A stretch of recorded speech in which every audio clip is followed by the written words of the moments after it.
Big news is shaking up Canadian politics. Alberta Premier Danielle Smith and Conservative leader Pierre Poilievre have joined forces in a bold, highly publicized alliance to push back against Ottawa's influence, especially over Alberta's energy sector and provincial rights. Their partnership signals a potential turning point in the ongoing struggle over federal-provincial relations, resource management, and Canada's energy economy. But what does this alliance really mean for Alberta, Western Canada, and the country? Let's break down the details, the stakes, and the possible consequences, the meeting that set the stage.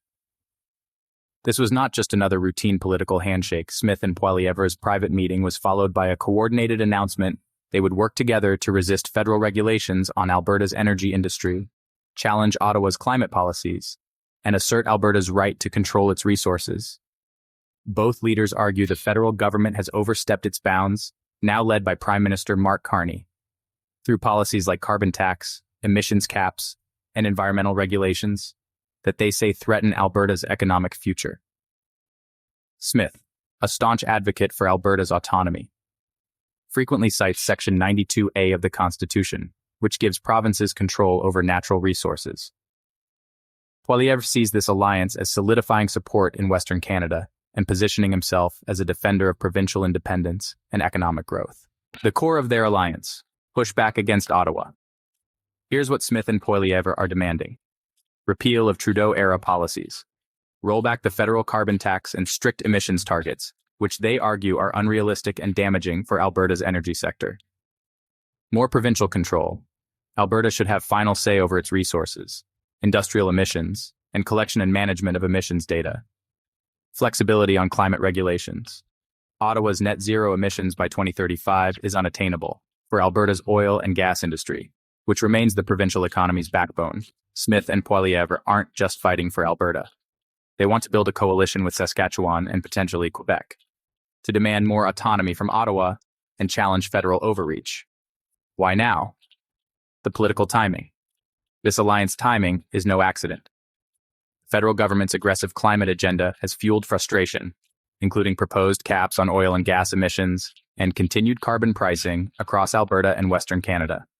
With Mark Carney's recent election as Prime Minister, Smith and Poilievre see an opportunity to rally opposition.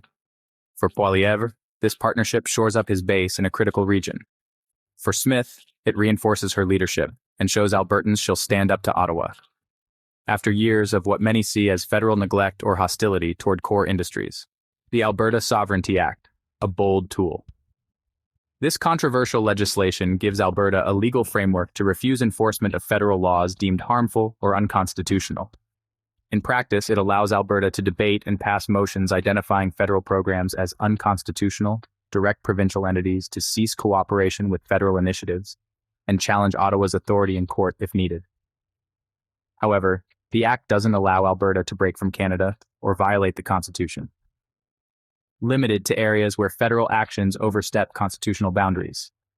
Smith has already invoked the Act to resist federal clean electricity regulations and threatened to use it further if Ottawa continues harmful policies.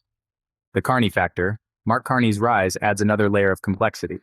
As a former central banker with global reputation, Carney promised to make Canada an energy superpower, but emphasizing clean energy, diversification, and stricter climate policies. He faces criticism from Alberta's leaders and energy executives. For policies they say discourage oil and gas investment, Carney's government proposed an emissions cap for oil and gas producers and signaled willingness to tighten regulations on industrial emissions. He promised to expedite project approvals and modernize energy infrastructure, though not necessarily in the way Alberta's leaders want. Recently, Carney met with oil and gas executives in Calgary, where industry leaders urged him to scrap emissions, caps, and repeal carbon pricing, and overhaul the regulatory process for major projects. While expressing openness, he remains committed to broader clean energy vision. Building a broader coalition. They're seeking coalition with other provinces.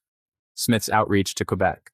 Premier François Legault highlights provincial autonomy alliance potential, where provinces work together to assert constitutional rights and resist Ottawa's encroachment. Quebec has a long history of flexing provincial muscle. A united front could significantly reshape the balance of power in Canadian federalism, the stakes, national unity, and economic future. The stakes are high.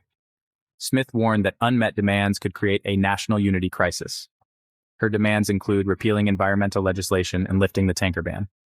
For Albertans, these issues are about jobs, economic security, and charting their own future. The energy sector remains a critical driver of Alberta's economy.